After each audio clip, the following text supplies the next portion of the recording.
Hello, everyone, and welcome to the Rundown. I will be your host today, Craig DeLuz, coming at you from the West Coast, the left coast, behind the Iron Curtain, otherwise known as the Sierras. But as we all know, I do not do this program by myself. No, I am your co-host for today. My name is Mike Pierworski, coming to you from the East Coast. That's the East Coast is the coast with the most, with the co-hosts with the most. Here on the Rundown, where we bring you two-way views of conservative news. And Craig, I apologize. There's I got a moth and a mosquito in here. There was a little crack in the door earlier, so I'm trying to silence them, so to speak. So, Well, I thought I had a good shot at them. them. One of them a few minutes before, a few seconds before we went on, because I heard a big zap. Yeah. Yep. Hours and hours of Southern fun. There you go. Well, I think we have something that will distract them today. Uh-oh. What is that? Oh, that would be our theme song for Taco Tuesday. Taco Tuesday. It's raining tacos from out of the sky. Tacos, no need to ask why. Just open your mouth and close your eyes. It's raining tacos. It's raining tacos out in the street. Tacos, all you can eat. Lettuce and shells, cheese and meat. It's raining tacos. Yum, yum, yum, yum, yum, yum. Yeah. With Now, sour cream. Mike, people Sorry. watched the entire time as you were chasing after that fly. I was singing and chasing. I was multitasking. I was multitasking. Oh, a man of many talents. A man of many talents. I did get one.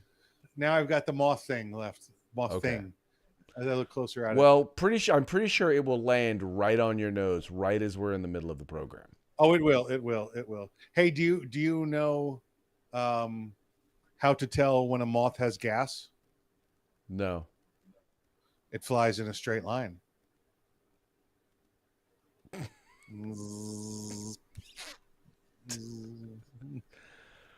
I got Okay. dad jokes. We'll just got dad let jokes. that one sit right there. That Dad one jokes. yeah. Come we'll get just, 'em. We'll just leave that one alone. We'll just leave that one alone. Well, why don't we go ahead? Let's just jump right into the news today on that particular note. This first story is, well, it's a real humdinger. So in Florida, this is a Florida story, so it's believable because anything can happen in Florida, good or bad. Anything can possibly happen in Florida. There was an incident where it says a 5-year-old student attacked a teacher, but it's believed that multiple 4- and 5-year-olds in this classroom basically wound up kicking and punching and hitting and throwing things at a teacher who was found in their classroom unresponsive, unconscious, and had to be taken to the hospital.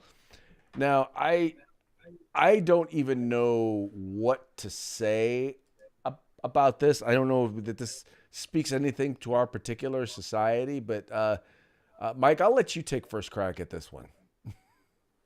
Craig, I'm not even sure I understand the story. Did the 5-year-old beat up the teacher? It was, well, according to other reports, it was multiple 5-year-olds beat up a teacher. This is like when you go to your Krav Maga class and you're there with all the little kids. They finally just struck back and decided to take out the adult, I guess. No, because if this had been my Krav Maga class, I'd have been Like kicking your the Krav snot Maga- out of some 5-year-olds. I picture your Krav Maga class as like the time that Kramer from Seinfeld went to karate class with all the 8-year-olds. No. There are no 8-year-olds, no 5-year-olds, no minors in my class. So thank you so very much. I'm just They're all trying to Raiders figure fans. out how something like this happens. How do a group of 5-year-olds basically? First of all, the question is, what did the teacher do to piss off these 5-year-olds enough for them to beat her down? Yeah. No nap time today, kids. Oh, yeah? We got something for your ass. Yeah. That's question number one. What happened here? So that was issue number one. Issue number two is the teacher was not in a position to be able to defend themselves. I mean, I am just baffled by this story, and it's Florida, man. I mean, come on, man, help me out. Help me out with this. I mean, listen, can you really defend yourself against a 5-year-old? Let's say you have some little hellion in there and they jump up on your desk and jump on your back. You can't do anything to them. What are you going to do? Body slam the kid across the floor and let him go flying. As soon as everybody comes in, they're going to be like, what happened to this little 5-year-old that's laying here like a rag doll? You're going to be like, he attacked me. And they're going to be like, all right, turn around, put your hands behind your back. Nobody's going to believe that story. Craig, I think this goes again towards what you and I have said a couple of times here on the show. They are public servants, these teachers, these public school teachers. I don't understand why they're not wearing body cams the same way police are to be accountable for what goes on with our children. Yeah, I would agree with it. You're right. And then you come to think of it, I'm not. Let's put it this way: you could defend yourself against a bunch of 5-year-olds, but what defense would fly in that? Yeah, who's going to believe that? What would you say afterwards, as you knock down all these little 4 and 5-year-olds who are trying to attack you? What are you going to explain to the police? Yeah, they attacked me. Imagine, listen, there was 10 of them coming at me, and I finally had to start breaking noses to get them to stop. What? Nobody's going to believe it. Nobody's going to believe it. Hey, put that camera in the room there. Let's all be able to monitor what goes on in the classroom with our children and see what really is happening. So well, and I think that's probably now. If anything, this is probably one of the best arguments for that. Put them in the classroom. Let the parents see how their kids are acting. I mean, even if they're not attacking the teacher, let parents see how their children act. Yeah. And by the way, let them see how the teachers are acting. Yeah. That's it. So you got these kids. I think what they should be looking at right now is at least the football and the wrestling coaches should be talking to some of these kids, see if they can't get them started, fast track them there. Oh yeah. No, that probably would not be such a bad idea. But no. Mike, this leads me to our second story, which is actually kind of interesting because in our second story, you have an incident where a teacher, a coach, he's now a former coach, noticed in a video, someone showed him in a video where a student had a gun on campus. They brought a gun onto campus in a backpack. He confronted the student. Him and the student got into a tussle, and they got the bag. They were able to disarm the student. And as a result of all this, Mike, the high school coach or the coach wound up actually losing his job. He wound up getting fired because he got into a tussle with this particular student. The coach's name is Kenneth Miller. He said he got a video, showed on campus at the high school. He went straight to the student, confronted her, and then the altercation began. And like I said, as a result of this, because he confronted the student, because he located the gun, and quite frankly saved lives, Mike, his reward is losing his job. Well, Craig, this is in urban Atlanta. Yeah. Very, very liberal, very, very blue Atlanta, where this occurred. So I'm not surprised that their policies of, I'm sorry, if you touch a student, you're suspended. Never, or should be fired. Forget the facts, Craig. We don't need facts. We don't need facts like, stopped potentially shooting on campus. We don't need to worry about anything like that. We know that a male coach, touched a female student, and that's the end of the story. I'm sorry. That's all you get in liberal town. There's no exceptions to the rule. Right. There is no. Well, she did have a gun, so we needed to make sure that she was disarmed. He was not very nice to her, so therefore he ought to lose his job. And there are people who actually fight for outcomes like that. Well, of course. These are the same people that think we shouldn't let police in the school because they have firearms. We'll just put signs up outside. It's the same people. Right. And they're the same people that encourage 4 and 5-year-olds to beat up their teacher. I think that sounds more like some sort of toddler militia they got going on there. I want to know those facts. No, you know know what? those facts. I'll bet you that there was at least one or two little people ringleaders that were pretending to be 4 and 5-year-olds that actually led the way. Well, I mean, it sounds like it's good to see them working again after the COVID, and they got good for them. They got jobs, and I'm happy for them. Right, because after The Hobbit, it was a little hard for them to find work. Actually, they got displaced from The Hobbit. they had full-sized actors on there. Oh, got one. I heard that one. That one was loud. Okay, got it. Yeah. Well, they're big here in Florida. If it was plugged into the wall, you'd have seen the lights dim. Yeah. Oh, Mike. Hey, do me a favor. Tell us about this Russian gymnast. I saw this story, Craig, and I wanted to get your opinion on this. So this Russian gymnast, I guess they're at some international competition, and he takes third place, gets the old bronze medal there. But while he's up on the podium, he's got, I guess, the mark of Zorro. I don't know what it is. It looks like a Z that he's got on his chest. And from reports, from what the story says, that mark or the letter Z is an indication of support for the Russian invasion of the Ukraine. I think that's on the picture there. You could see, I don't know if you could zoom in on it all, Craig, right in the center of his chest there. Looks like it's circled by the red circle. The Z there appears to be the telltale sign. I guess it's on some Russian uniforms. It's put on the side of Russian, artillery and armored vehicles. They say there are going to be sanctions against this guy, and I guess he was actually competing against a Ukrainian as well. So it wasn't like this was a general statement. Like he was competing against a Ukrainian. And I'm curious, Craig. To you, is this a symbol of national pride for him, or is this a hate crime, which is, I'm sure, where it's going to end up? I would probably say this is a you will wear this or you will be sent to Siberia. I mean, Excellent he's pretty point. much wearing what he was told to wear. I had not even considered I think that. he's in the same kind of the same position, same boat as any of the Chinese athletes are. You really don't have a say as to what you do, what you say, and what you wear. And that's kind of where that is.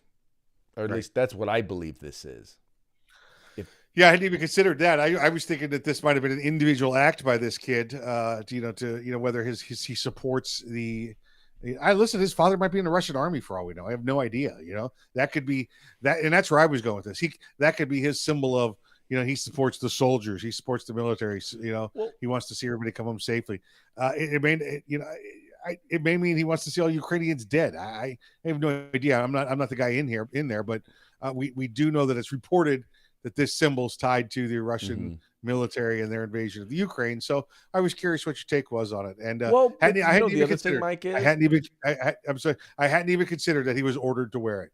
Well, but here's also the other thing is what they're hearing in Russia about what this war is about is completely different than what the rest of the world is hearing. What they're hearing in Russia is that Nazis are running Ukraine.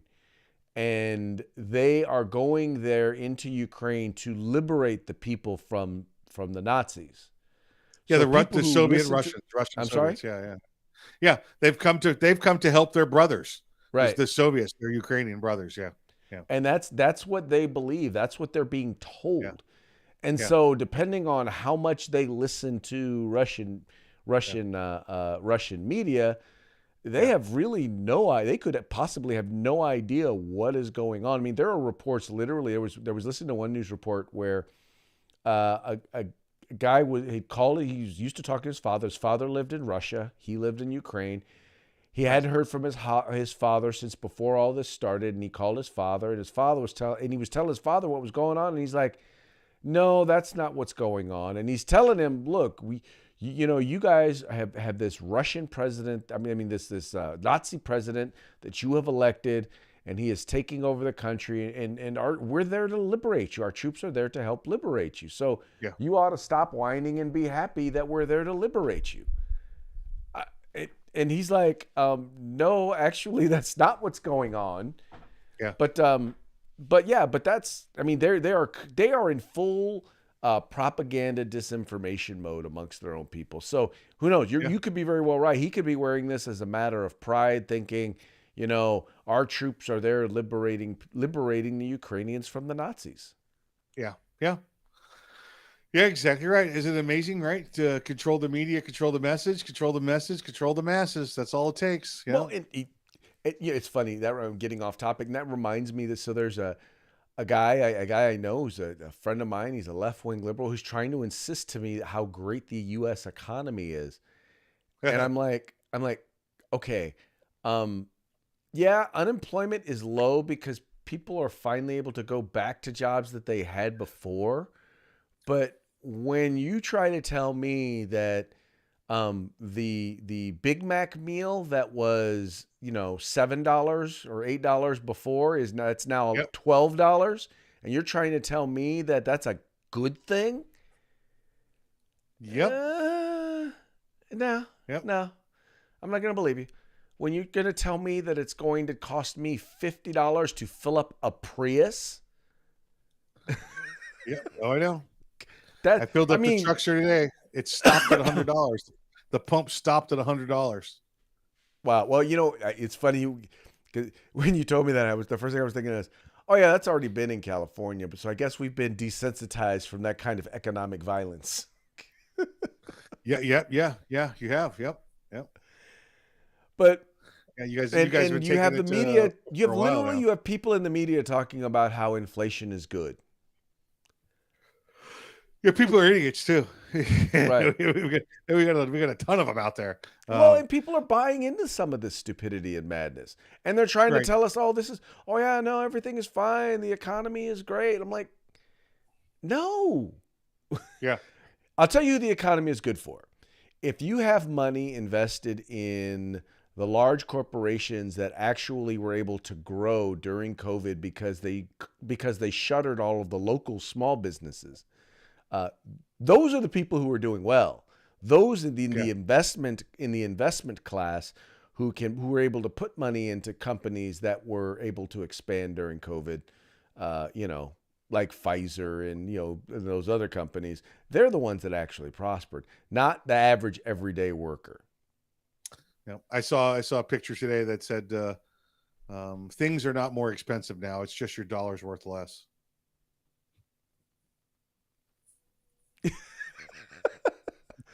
Yeah. Okay.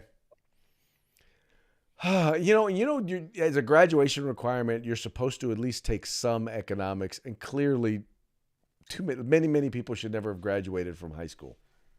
Yes. Or been in high school in this country.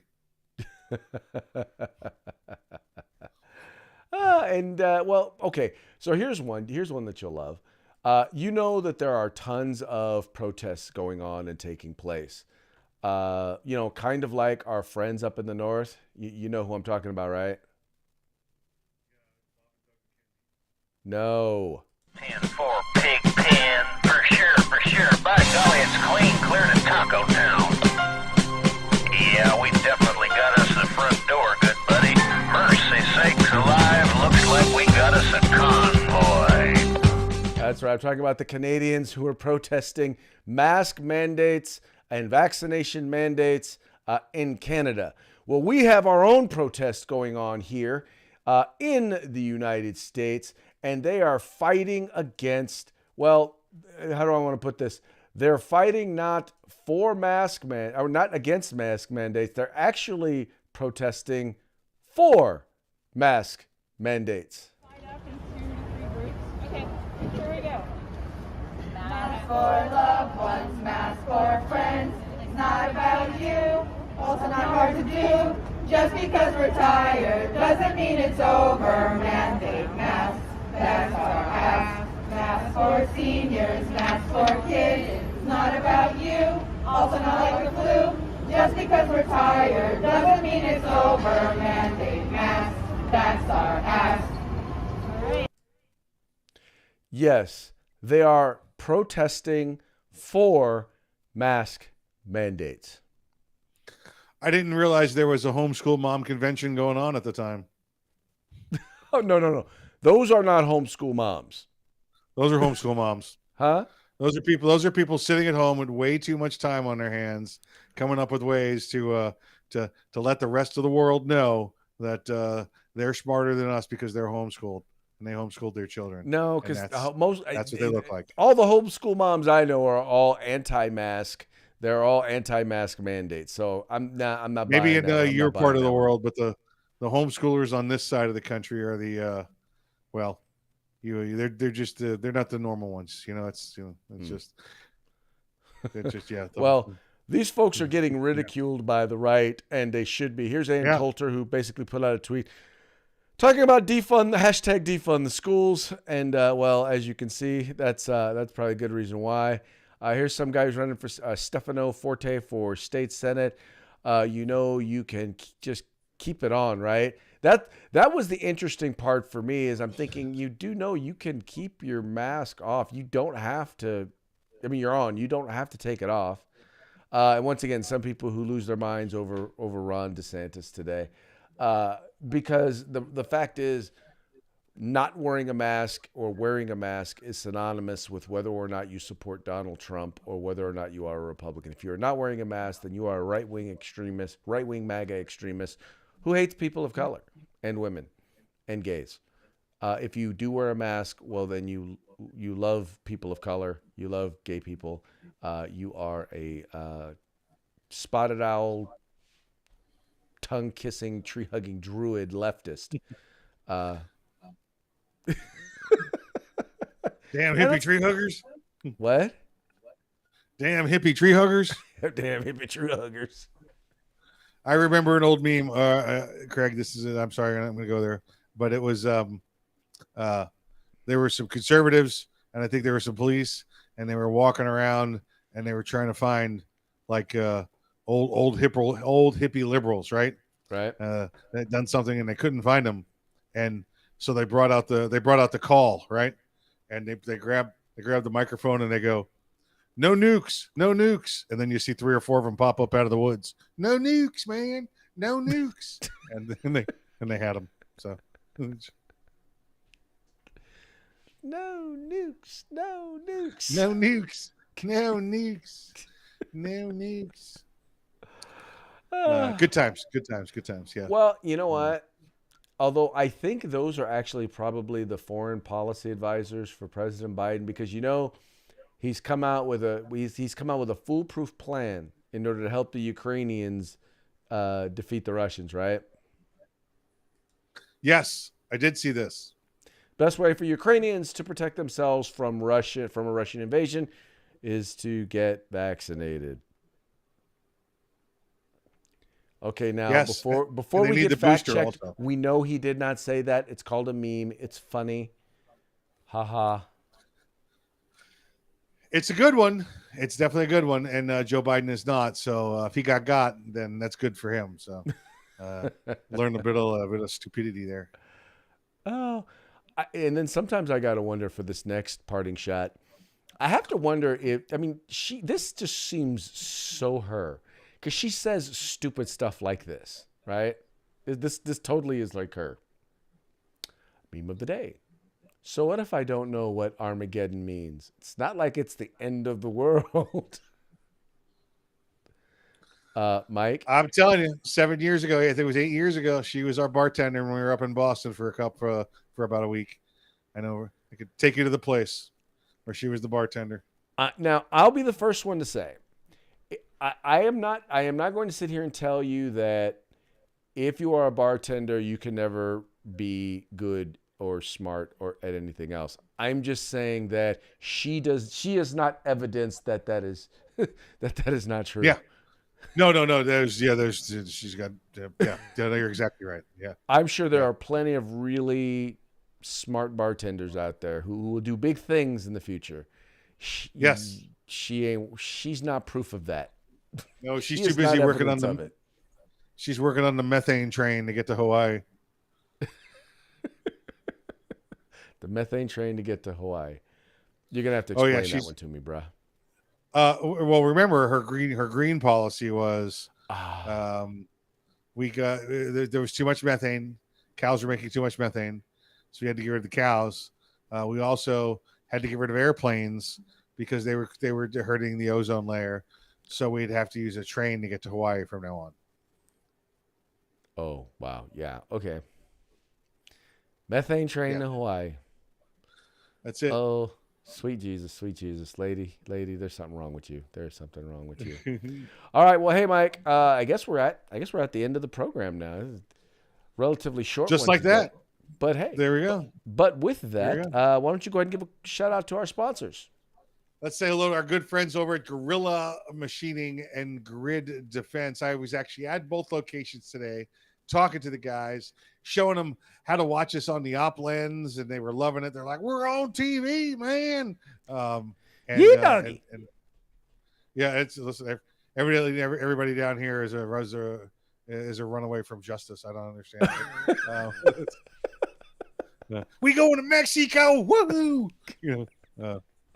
But so it was good to see those guys. Say hello to them and call them. You go to online, get your products from them. You want some good stuff on your assault weapon. Get with these guys to take care of you. They will definitely hook you up and take care of you. And please remember, the California Republican Assembly got a convention coming up the weekend of the 18th through the 20th.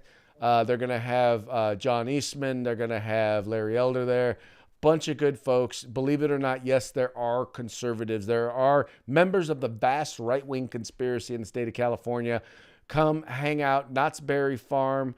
They're at the hotel there the weekend of March 18th through the 20th. Check it out. Follow the link in the description of this video. If you're in SoCal, please make sure you show up. Come on over. I will be there. Come over. Say hello. With that, we're going to call it a day. So, folks, please remember, like, share, subscribe. Encourage your friends to do the same. Tell them they can watch us on OpsLens. They can watch us on YouTube. They can watch us on Facebook. You can listen anywhere you get your podcast. You can listen to the program as well. With that, we will say peace out and see you Remember, tomorrow. enjoy your tacos responsibly today, and be sure you pass us around. Exactly. So with that, we will holler at y'all later.